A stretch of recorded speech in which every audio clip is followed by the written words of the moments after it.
Now, media reports suggest that the Sichuan Amphibious Ship surpasses the combat capabilities of the Liaoning and Shandong, China's first and second aircraft carriers, due to the Sichuan's electromagnetic catapult. China's third aircraft carrier, the Fujian, shares the same feature. In fact, the Sichuan Amphibious Ship has been described as a, quote, light aircraft carrier in Chinese state news outlet The Global Times. Tonglun, let me ask you, so what are the implications of amphibious ships that are essentially aircraft carriers, and this one, as we had a full runway, the length of a full runway, as well as this lift mechanism, so that jet fighters can actually launch off them? What does that actually mean in practical terms? There's a lot of countries who had amphibious strike ships, but they are all used as helicopter carriers. But now we are seeing the Sichuan is having this facility that can really launch fixed-wing fighters. That means it will add the capability of this kind of ships that will provide with the extra air power that this ship will have. Let's not make no mistakes. Amphibious assault ships, the U.S. have 9 of them. They are all bigger. China only have 3 smaller ones. Now they are trying to increase its capability on this side. But still, we are seeing that if, in response to this kind of threat, the U.S. would have to concentrate on all its military resources to the East Asia. Otherwise, if it spread thin around the globe, it would not be able to match China's regional advantages if ever there's going to be a confrontation. Yeah, and Captain, you know, this concept of kind of blurring the categories of amphibious assault ship and aircraft carrier. I mean, if you, as you were saying, that there would be another 4 of this 076 type, or maybe 4 in total, and then you add that to we already know that there's 4 aircraft carriers, although, as Tonglun said, only 2 operational. That would bring it up to 8. I think a lot of misunderstanding on this. They have carrier strike group and amphibious strike group. They are 2 different function of fighting force. Both of them projecting power. The carrier strike group projecting air power. So the major forces are the 4 squadron of fighting fighter bombers to attack either maritime target or target online. The Marine strike group, like type 75 or 76, they just projecting foot soldiers. So the main purpose is sending troops onto the land. So this is a different purpose.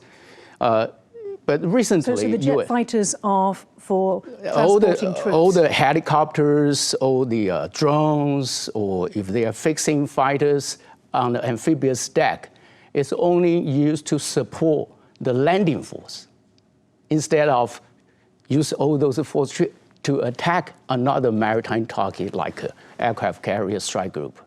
So the different function, different mission. So you don't mix them together. Okay, so it's misleading. So it's misleading to call it Exactly. So what do you think was behind those comments from the Global Times? Why mislead? Why, deliberately mislead? China built this kind of capability. Everything they do, they model the U.S. Navy.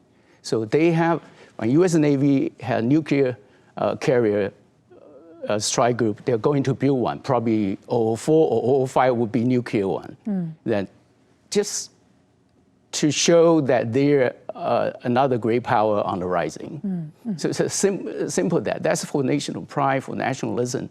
It's already far beyond the requirement of fighting capability in the vicinity, like Taiwan Strait or East China Sea or South China Sea. So they have a global ambition modeling the U.S. Navy to build all those capability. So that's why they set up the goal, 2035, basically to reach the modern military capability. Then 2049 is the first class armed forces in the world and can keep up with the United States.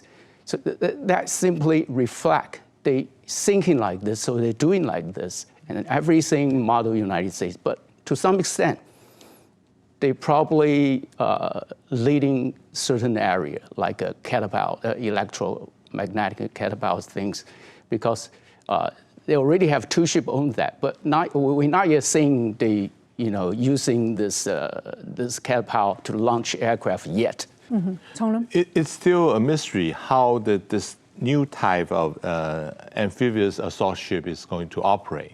Some people are saying that by having this electromagnetic catapult, they can really launch a fixed-wing plane, just like any aircraft carrier did. But there's also some saying that this is the first drone carrier we are going to see, that it's all going to be drone instead of any man-pilot plane. And there's also another argument saying that because electronic magnetic catapult is going to consume a lot of energy. So if it's not a nuclear power aircraft carrier, it's very hard for traditional power carrier to function like that. So we still have a lot of things to see if it's operational. So lots of question marks. According to the South China Morning Post, footage of two similar models of a new tailless fighter jet have been circulating on Chinese social media since they were first posted on December 26th. This date was the 131st anniversary of the birth of Mao Zedong, the founding father of the People's Republic of China. The mystery fighters were spotted near two of China's largest fighter jet manufacturers, located on opposite sides of the country in Shenyang in the northeast and Chengdu in the southwest, and flanked by the J-20S fighter. Captain Yen, what are your thoughts on the capabilities that we have seen from those those images? Of course, China has not officially announced it, launched it, given any information quite different to the amphibious ship.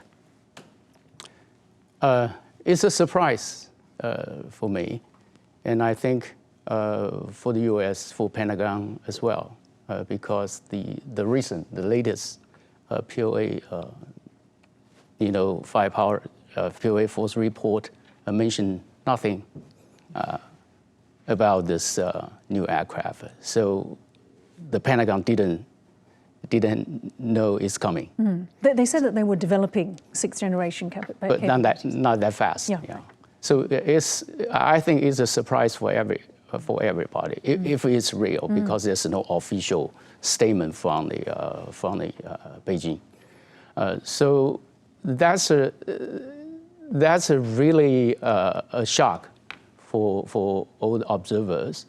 But I think, just like I said, no military system operate alone.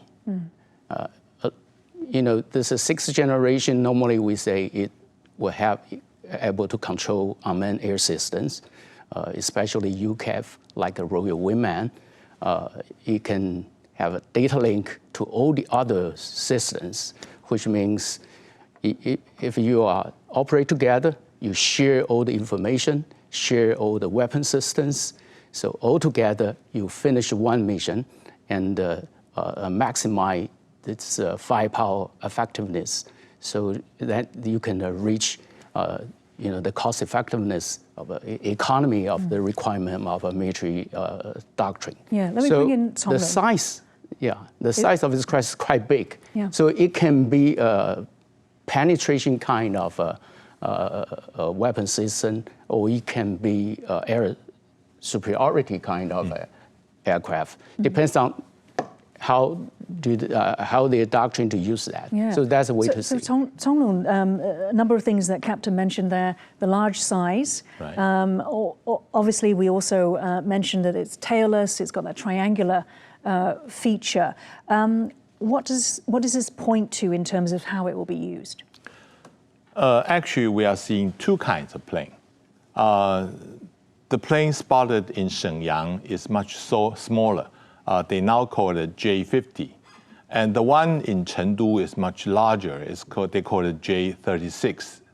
For J-36, it's going to be a long-term, long range. It can use double as a bomber that can penetrate, operate between the first island chain and the second island chain. As for the first one, the J-50 is they can use and can land it on aircraft carrier, and they even said that they have a foldable tail wings, meaning that when there's a dogfight between plane with the enemy plane, they can there's more maneuverability for the planes. So, but they look very much alike. So that consistency is making them probably they will call it the sixth generation plane. And we haven't know a lot about those things because it's only posted on the video. I mean, first is right after it's on Mao's birthday, and the second is on last Sunday.